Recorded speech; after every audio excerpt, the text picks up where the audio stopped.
Bom dia, irmãos. Graça e paz, amém? Nós estamos falando sobre o quê? Você sabe? Não? Desde o domingo passado, nós caminhamos algumas semanas falando sobre uma comunidade centrada no Evangelho, e agora nós estamos falando sobre uma vida centrada no Evangelho. Hoje é o domingo número 2 aí, sobre isso. Eu queria compartilhar com você essa foto aí, esse gráfico, que a pastora Elise compartilhou com a gente no domingo passado, que é o gráfico da cruz. O que significa viver na luz do Evangelho? Uma pergunta. O que significa viver na luz do Evangelho? Nesse gráfico tem um ponto ali, você pode ver que tem um ponto ali de conversão, e depois você tem ali um ponto de conversão, então duas linhas se dividem, a linha que vai subindo, está escrito ali, se você não estudar, dá para ver aí? Dá. Percepção crescente da santidade de Deus. Isso não significa, irmãos, que a santidade de Deus em si aumenta, tá bom? Porque Deus é imutável em seu caráter, Ele não muda, Ele é o mesmo hoje, será amanhã, era antigamente, Ele não muda, Deus não muda, Ele é sempre, Ele é e será santo. Mas essa linha mostra, irmãos, essa crescente no impacto que tem para nós, essa linha mostra que quando o Evangelho, esse Evangelho de a nossa vida deve estar centrada, quando esse Evangelho, ele atua na nossa vida de forma correta, quando o Evangelho atua na nossa vida, da maneira que ele tem que atuar, de forma correta, a nossa percepção do caráter santo de Deus, porque Ele é santo, é o que está em constante crescimento. O que cresce então é a nossa percepção do caráter santo de Deus. Da mesma forma, essa linha de baixo do gráfico mostra que quando o Evangelho atua corretamente na nossa vida, a percepção da nossa própria pecaminosidade cresce de forma constante. Isso também não significa, assim como não significa que ele vai crescendo e vira mais santo, não, porque ele não muda. Isso também não significa que nós nos tornamos mais pecadores do que já somos. Significa, irmãos, que nós reconhecemos que somos bem mais pecadores do que nós imaginamos. Esse é um grande conselho para nós, é nós nos colocarmos no nosso lugar, e temos a certeza que nós estamos muito longe, muito aquém daquilo que Deus espera que nós sejamos ou que nós devemos ser. E à medida que as linhas vão se distanciando, você pode ver, à medida que vai abrindo esse V aí, a distância vai ficando maior, é que a cruz se torna maior em nossa experiência. Por quê? Porque há de se produzir um amor mais profundo por Jesus e uma compreensão mais completa da sua bondade. Cada vez que eu reconheço que eu sou miserável, que sem Cristo eu estou fumado, cada vez que eu reconheço isso, eu vou entendendo que eu sou falho, que eu realmente tenho pecado, e que a santidade de Deus é gigantesca, e não tem outro lugar para eu ir e correr a não ser na cruz, para a cruz, e que isso produza um profundo amor meu por Jesus, e que isso produza uma compreensão da sua bondade, e eu cada vez mais possa correr para Ele, correr para a cruz. Porém, irmãos, por causa do pecado, esse pecado que é crescente, não porque, como eu disse, nos tornamos mais pecadores, porque é uma realidade na nossa vida, que nós já nascemos assim, porque todos pecaram, estão longe de Deus. Por causa desse pecado nós somos propensos, eu digo até que muito propensos, a esquecer do Evangelho. Muitas vezes nós nos esquecemos e a Bíblia nos alerta sobre isso. Colossenses 1:23 diz aí, conselho para nós: continuem alicerçados e firmes na fé, sem se afastarem da esperança do Evangelho. Continuem, não parem. Comecem, continuem, não parem de estar alicerçados e firmes na fé. Não se afastem da esperança do Evangelho, irmãos, porque é essa esperança que faz com que a gente possa olhar para o futuro, olhar para a esperança da glória, olhar na perspectiva que existe uma eternidade para nós, um futuro para nós. Colossenses 3,16 diz: habite ricamente em vocês a palavra de Cristo. Nós não podemos, irmãos, de nenhuma maneira esquecermos do Evangelho. Quando nós não estamos firmados, e nós podemos até usar a figura da âncora, quando nós não estamos ancorados, firmes na rocha, quando nós não estamos firmados na verdade do Evangelho, nosso amor por Jesus se torna pequeno. E aí, irmãos, nós acabamos, uma outra figura, eu não trouxe aqui, mas uma outra figura que a pastora Elise mostrou no domingo passado, nós acabamos encolhendo a cruz. Preste atenção, não é escolhendo a cruz, é encolhendo. Nós fazemos com que a cruz, o sacrifício de Cristo, fique pequeno. E por vários motivos, e dois deles, que são esses que nós vamos tratar nessa manhã, são fingimento e desempenho. Nós encolhemos a cruz muitas vezes por fingimento e outras vezes por causa do desempenho. É sobre isso que nós vamos falar. Mas eu queria voltar de novo no gráfico da cruz, porque viver a luz do Evangelho, viver uma vida centrada no Evangelho, é ter cada vez mais, esse é o nosso desafio, eu e você, para vivermos uma vida à luz do Evangelho, uma vida centrada no Evangelho. Nós precisamos a cada vez mais termos a percepção crescente da santidade de Deus e a percepção crescente do nosso pecado, da nossa pecaminosidade.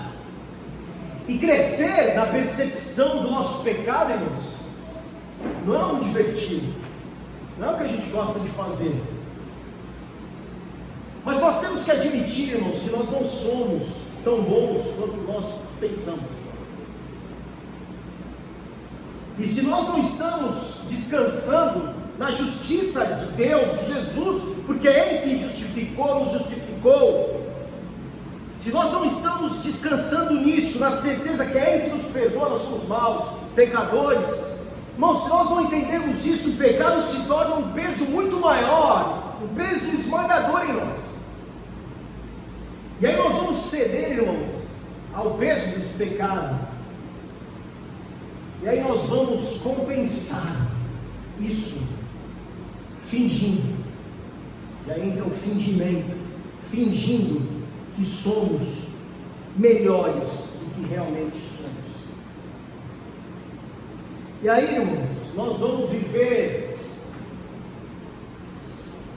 várias formas desse fingimento. Então nós vamos viver desonestidade.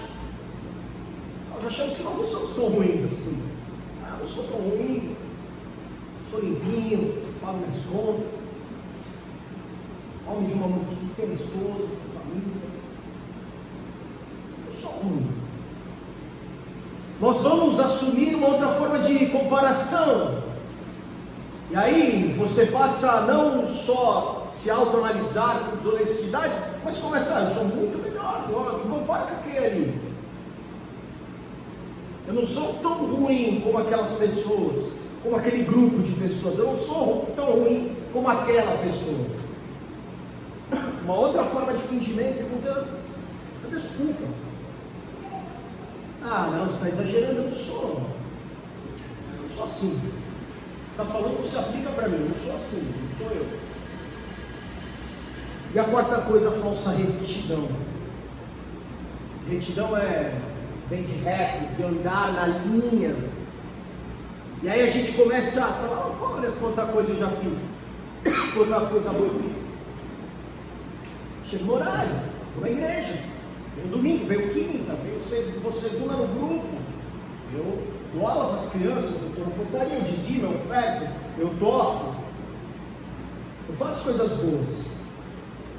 Só que porque nós não admitimos o pecado, qual pecado temos, nós acabamos então distorcendo a verdade ao nosso favor. Na outra linha do gráfico, irmãos, na outra linha do gráfico, crescer na percepção da santidade de Deus também é um enorme desafio para nós. Porque significa reconhecer que nós estamos drasticamente, mas é drasticamente longe, aquém dos padrões de Deus. E é só por meio de Jesus, essa é a nossa certeza, a certeza que nós temos que ter hoje, sempre, que é só por meio de Jesus que Deus nos aceita. Só que nós tentamos compensar isso. E nós tentamos ganhar a aprovação de Deus, então, pelo desempenho.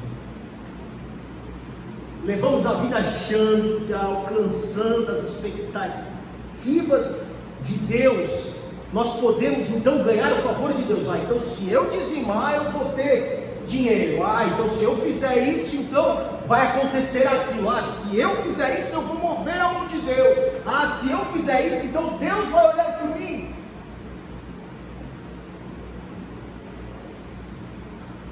Fazer uma pergunta. O que você depende? Responda aí.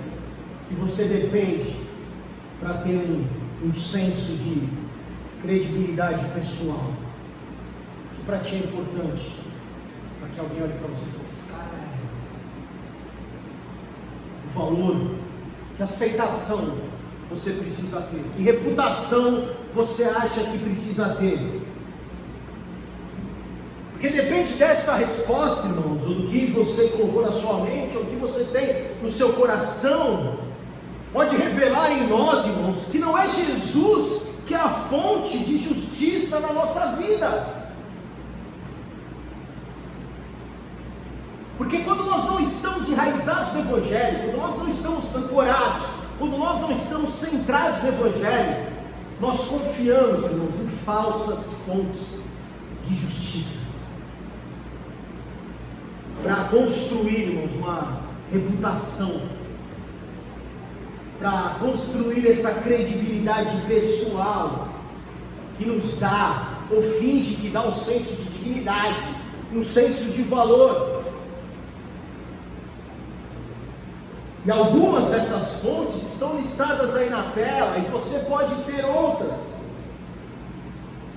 Mas a gente entende então que a gente merece o favor de Deus, a gente entende que a gente tem então alguma bênção especial de Deus, porque eu tenho obras, eu sou um trabalhador dedicado, eu sou um obreiro fiel, Deus vai me compensar por causa disso.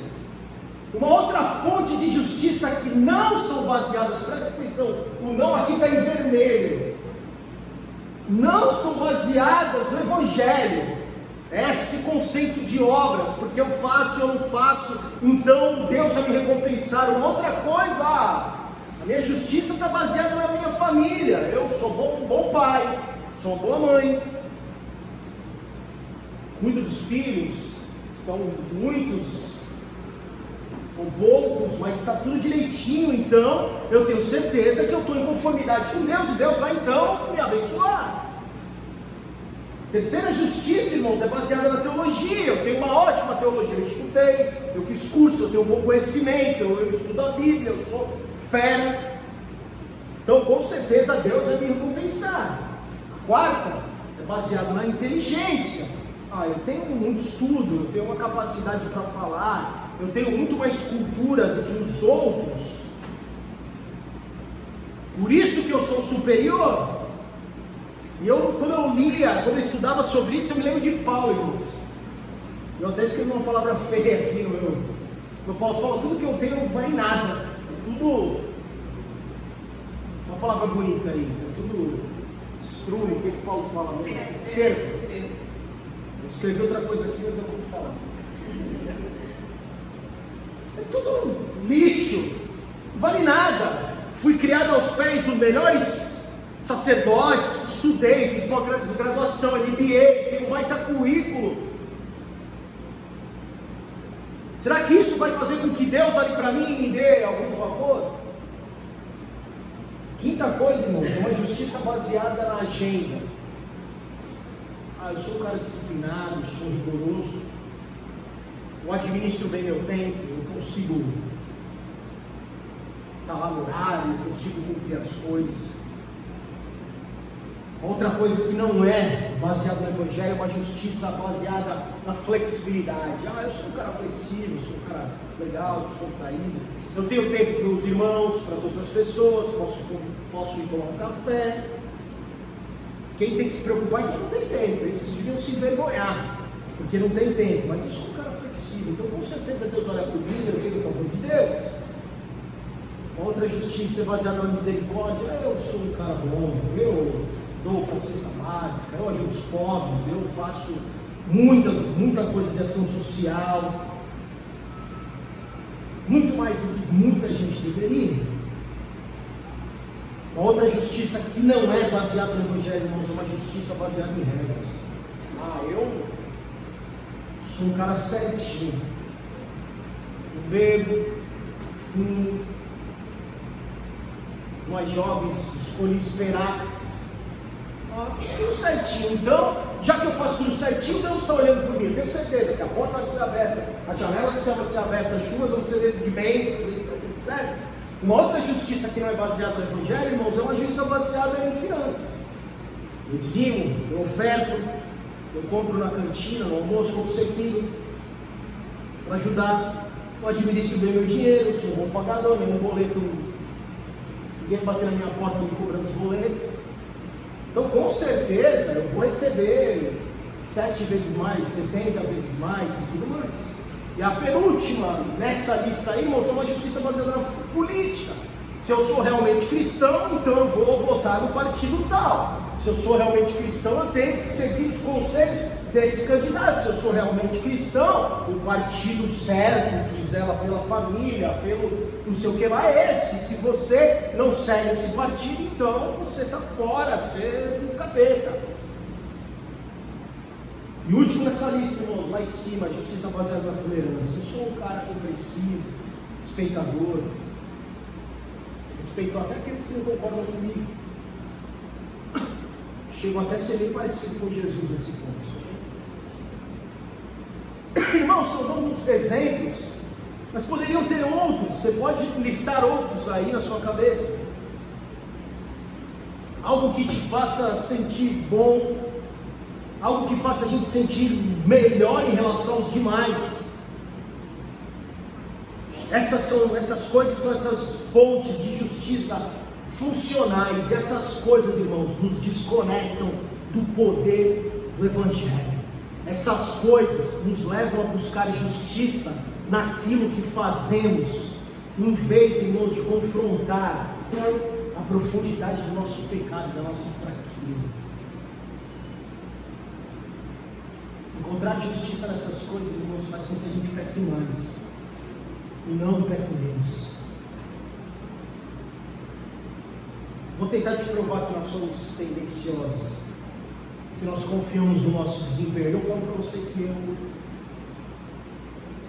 confio muito no meu desempenho. Porque você acha que essas coisas são, eu sou um bom pai, eu sou um bom marido, eu sou um bom profissional, eu sou pastor da igreja, eu vou lá, eu cumpro, eu faço.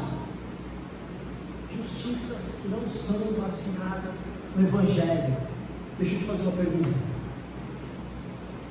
Quando Deus pensa em você, como você acha que fica a expressão do rosto de Deus?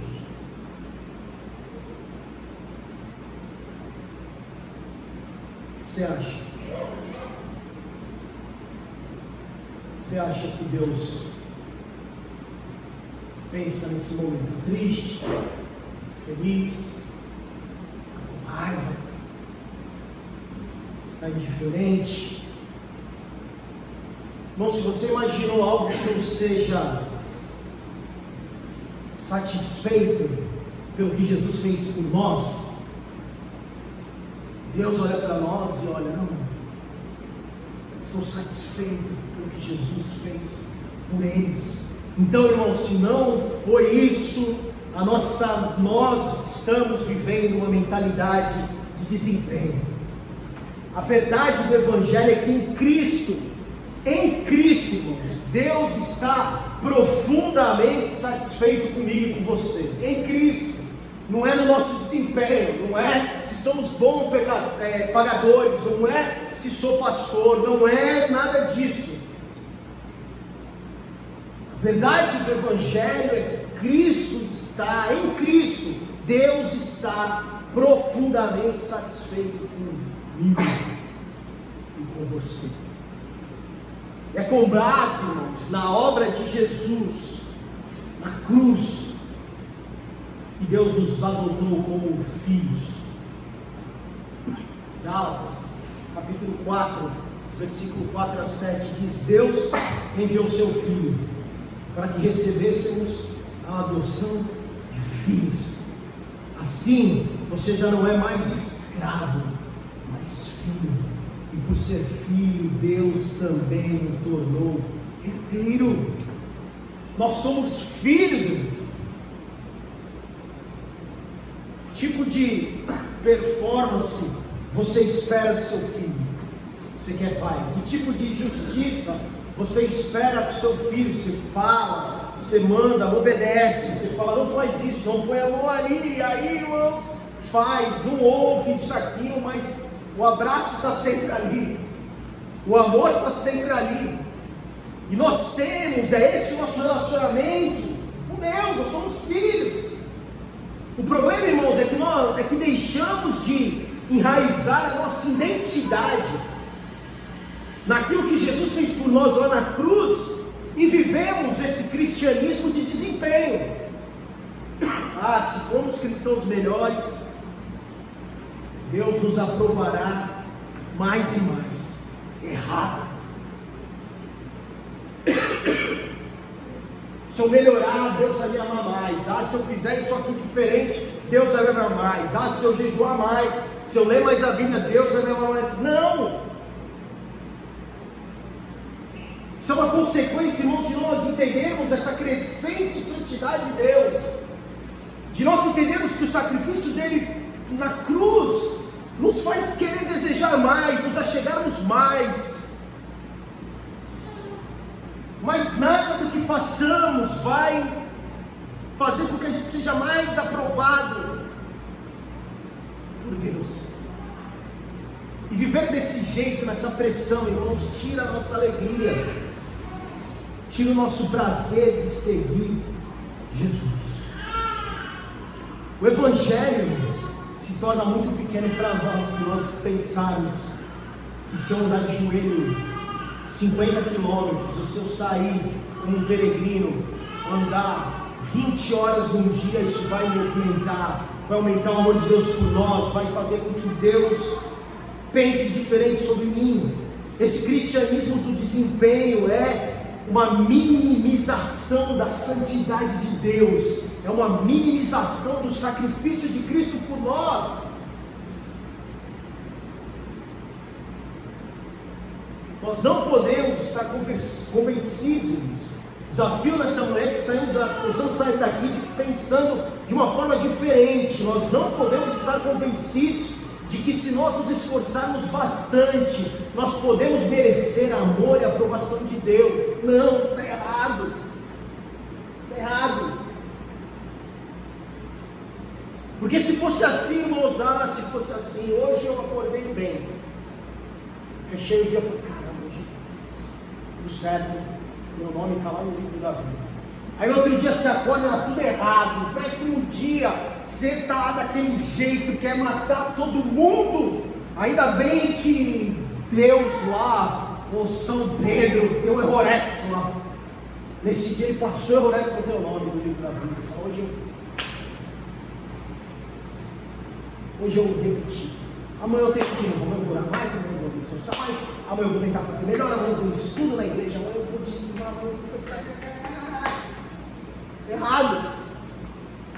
As nossas tendências de fingimento e desempenho, irmãos, demonstram a nossa falta de confiança no Evangelho. Nós confiamos em Deus, nós confiamos no sacrifício de Cristo por nós na cruz, e colocamos a nossa vida e centramos a nossa vida no Evangelho.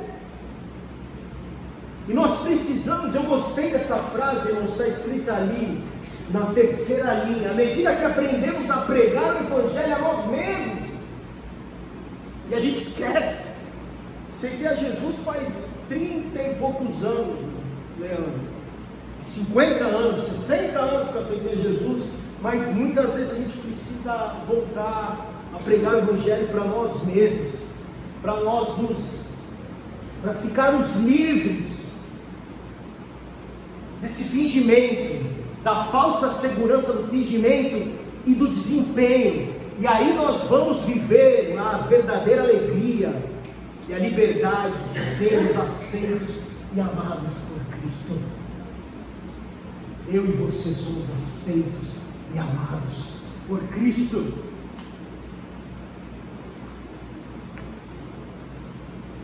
Minha última pergunta essa manhã: como nós podemos ter uma vida centrada no Evangelho? Como nós podemos escolher a cruz, Deus? Como nós podemos escolher a cruz? Aí eu lembrei de uma história, está lá em Lucas 18, versículo 10 ao 14, uma parábola que Jesus contou. Eu gosto muito dessa. Ele diz o seguinte, Lucas 18, 10 ao 14, diz assim: 2 homens subiram ao templo para orar. Um era fariseu e o outro publicano. O fariseu em pé orava no íntimo: Deus, eu te agradeço porque eu não sou como os outros homens. Os outros são ladrões, corruptos, adúlteros, e eu não sou nem mesmo como esse publicano que está aqui no mesmo espaço que eu, porque eu jejuo 2 vezes por semana, eu dou o dízimo de tudo quanto ganho. E ele deve ter falado mais um monte de coisa. O publicano que estava ali ficou à distância, e aquele publicano não usava nem ousava olhar para o céu, é o que diz o texto, mas ele batendo no peito e dizia: Deus, tem misericórdia de mim, que sou pecador. Deus, tem misericórdia de mim, que sou pecador. Essa é a oração do publicano: Deus, tem misericórdia de mim, que sou pecador. Jesus conta essa história e fala o seguinte aqui no versículo: eu lhes digo que este homem, o publicano, que só conseguia clamar misericórdia, e não o outro, que se exaltou com tudo, uma lista de coisas, esse publicano que foi para casa justificado diante de Deus, pois quem se exalta será humilhado, e quem se humilha será exaltado. Irmãos, que a nossa resposta para essa pergunta que está na tela seja que a gente possa cada vez mais ter a percepção crescente da santidade de Deus e a percepção da nossa própria pecaminosidade. Que como aquele publicano nós possamos orar e clamar, e bater no peito, e chorar, e se ajoelhar, clamar por misericórdia. E não nos apoiar nos nossos desempenhos. E que eu e você possamos ser livres de qualquer fingimento. Para crermos, irmãos, no milagre que aconteceu naquela cruz. E na graça, irmãos, que é despejada por Deus. Que foi despejada por Deus através do seu Filho Jesus. E continua sendo renovada, é graça, misericórdia e amor que nós recebemos, e nós podemos apoiar a nossa vida nisso, e podemos ser livres, ser realmente quem somos, e viver uma vida centrada no Evangelho, na certeza que Ele nos ama, na certeza que somos falhos mesmo, mas nada do que façamos pode mudar isso. Que nós recebemos e aceitamos essa graça, aceitamos o sacrifício de Cristo na cruz e deixamos qualquer fingimento, qualquer conceito de desempenho para lá, rasgamos os certificados, os diplomas, os currículos e nos colocamos diante de Deus, porque Ele nos ama como somos, filhos, adotados como filhos, e essa graça e misericórdia está disponível para nós. Nós podemos então deixar qualquer fingimento, qualquer desempenho de lado, para ter uma vida centrada no Evangelho, para que possamos escolher a cruz diariamente nas nossas vidas. Vamos orar? Feche os olhos.